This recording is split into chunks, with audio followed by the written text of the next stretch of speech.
9:42 p.m. The lights go out across West Houston. Entire blocks fall into darkness. Air conditioners stop humming.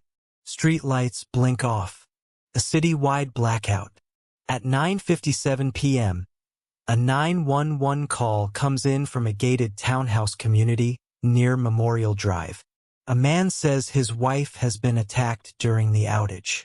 He says he couldn't see anything. He says an intruder must have taken advantage of the darkness. Sounds like chaos. A crime of opportunity. But when police arrive, something feels controlled. Too controlled. The front door is locked. No signs of forced entry. And the only thing missing is time. This is whispered crime. Her name was Elena Navarro, 35 years old. A senior accountant at an energy firm in downtown Houston. Detail-oriented. Analytical. Calm under pressure. Elena loved structure. She woke at 5:30 a.m. Espresso brewed in a stainless steel machine she insisted was an investment. Morning run along Buffalo Bayou. Work by 8 o'clock. She tracked everything. Budgets. Deadlines. Vacation plans. She had been married to Adrian Navarro for 7 years. They met at a charity gala. He was charismatic. Outgoing. Worked in logistics management. They didn't have children yet. Elena wanted to finish paying off their mortgage first. She talked about starting a small financial consulting firm one day. Something independent. Something hers. Friends described her as steady. Measured. But recently, quieter. More reserved during group dinners. She once told her sister Sophia, "I just need things to make sense again." Sophia asked what she meant. Elena shrugged it off. Said work was stressful. But 2 weeks before the blackout, Elena updated her will. She didn't tell Adrian. And then came August 14th, 2024. Adrian's job had been unstable. 2 contract losses that summer. Income fluctuating. Elena covered more expenses. They argued about money, about risk, about security. 3 weeks before her death, Elena confronted Adrian about a credit card statement. Large purchases. Unexplained. He claimed it was business-related. She wasn't convinced. Neighbors heard raised voices one evening. Not violent, but intense. Focused on trust. On transparency. At work, Elena confided in a colleague. She suspected Adrian was hiding debt. Possibly gambling. She had begun separating finances quietly. Opened a secondary account. Transferred small amounts weekly. Subtle. Strategic. She also searched online. How to protect assets in Texas marriage. No accusations. Just preparation. Sometimes preparation feels like betrayal. August 14th, 2024. 8:31 p.m. Elena sends her sister a text. Storm looks bad tonight. Staying in. 9:12 p.m. Smart TV logs paused movie. 9:41 p.m. Houston grid failure begins. 9:42 p.m. Entire neighborhood loses power. 9:44 p.m. Elena's phone switches to cellular data. 9:47 p.m. Final outgoing text draft created but unsent. 9:49 p.m. Adrian's phone records movement toward front door. 9:52 p.m. Security system goes offline due to outage. 9:57 p.m. 911 call placed. Weather conditions. Heavy rain. Distant thunder. Wind gusts. Adrian tells dispatch an intruder must have entered during the blackout. He claims he was upstairs. He says he heard a struggle. He says everything happened fast. Initial assumption. Crime of opportunity during power failure. But something didn't sit right. Detectives noted the front door was locked from the inside. No broken windows. No disturbed landscaping. Adrian said the intruder fled before he could see him, but rain-soaked ground outside showed no additional footprints. Only Adrian's, and Elena's earlier from the afternoon. When asked how the intruder entered, Adrian hesitated. Maybe the back patio, but the patio door was still bolted. That was the first crack in the story, and once detectives saw it, they started pulling at every thread. Phone records. Elena's phone logged a draft message at 9:47 p.m. It read, "He knows. It was never sent." Metadata showed the draft was reopened at 9:55 p.m. after the alleged attack. Evidence. Explanation. Implication. Someone accessed her phone.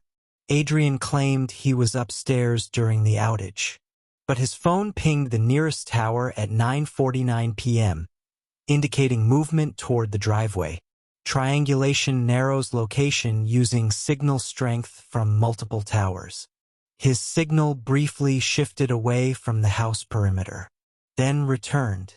Though the security system lost power at 9:52 p.m., it had battery backup for 6 minutes. Those 6 minutes recorded motion in the living room. At 9:46 p.m., before the 911 call, forensic extraction revealed deleted texts from Adrian's phone. "She's threatening to leave. I can't lose the house." Timestamp: August 12th, 2 days before.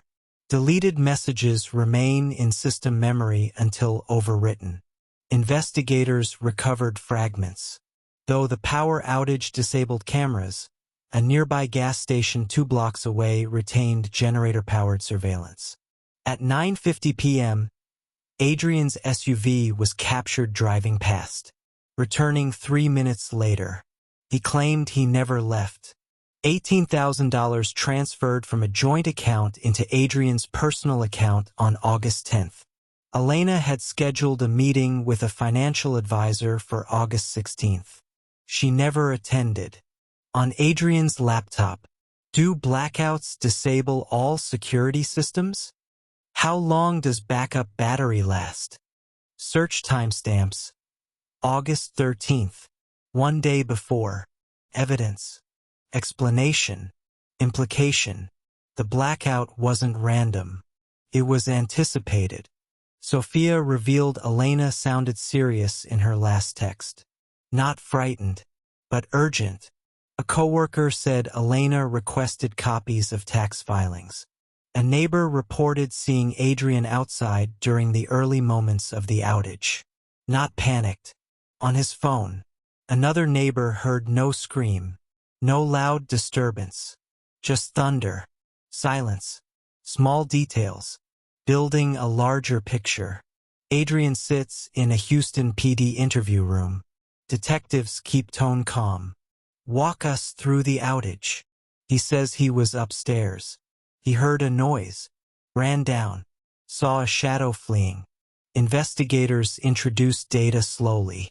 At 9:49 p.m., your phone leaves the Wi-Fi perimeter. He swallows. I stepped outside to check the breaker.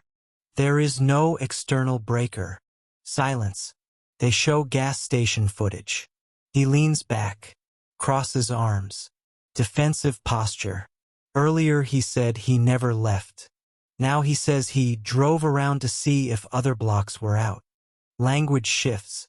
I think. Maybe. I don't remember exactly. Detectives employ the cognitive load technique. Ask him to recount events backward. From 9:57 p.m. to 9:30 p.m. He hesitates. Sequence falters. Details blur. When shown the search history about blackout battery backups, his breathing changes. Shorter. Shallower. Inconsistency documented. Theory 1. Random intruder. Blackout chaos. Crime of opportunity. But no forced entry. No unknown footprints. No external camera footage of strangers. Unlikely. Perhaps confusion during darkness. But search history suggests prior knowledge. And movement outside contradicts upstairs claim. Could tower shifts be signal bounce? Experts testified triangulation margin within 30 feet. Consistent with driveway. Each alternative weakens under cumulative evidence. Investigators re-examine Elena's unsent draft. He knows. Forensic linguistics suggested urgency. Then came the overlooked detail. The neighborhood grid logs. Power restoration analysis revealed the outage in their block lasted 14 minutes. From 9:42 p.m. to 9:56 p.m., Adrian's 911 call was placed at 9:57 p.m., exactly 1 minute after power returned. Why wait? If the attack happened during darkness, why not call immediately? Digital confirmation. Sequence matters. 9:42, blackout. 9:46, motion recorded. 9:49, Adrian leaves house. 9:56, power restored. 9:57, 911 call. The call came after visibility returned. Not during chaos. Short sentences now. He waited. For light. Local headlines. Murder during Houston blackout. Speculation spreads. Was it opportunistic? Was it staged? Community vigil held near Buffalo Bayou. Coworkers speak about Elena's precision. Her independence. Social media debates the timing.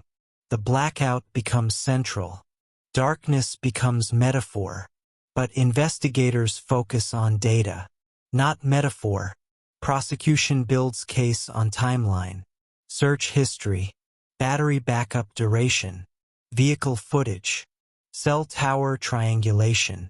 Expert witnesses explain grid logs. Defense argues coincidence. Claims blackout created confusion. Questions digital precision. Cross-examination challenges signal reliability. Prosecutor displays grid restoration timestamp beside 911 timestamp. 9:56 p.m. 9:57 p.m. Silence in courtroom. Sequence undeniable. After 10 hours of deliberation. Guilty of first-degree murder. Sentence. Life imprisonment. Elena's family establishes a financial literacy scholarship. Houston PD expands digital forensic blackout protocols. Energy companies collaborate with law enforcement on outage log preservation. But lingering questions remain. How often does darkness create opportunity? And how often does it reveal intent? At 9:42 p.m., the city went dark. At 9:57 p.m., a call was made. In between, movement, searches, preparation. Darkness hides many things, but technology remembers. Even during a blackout, this is whispered crime, where every whisper hides a truth.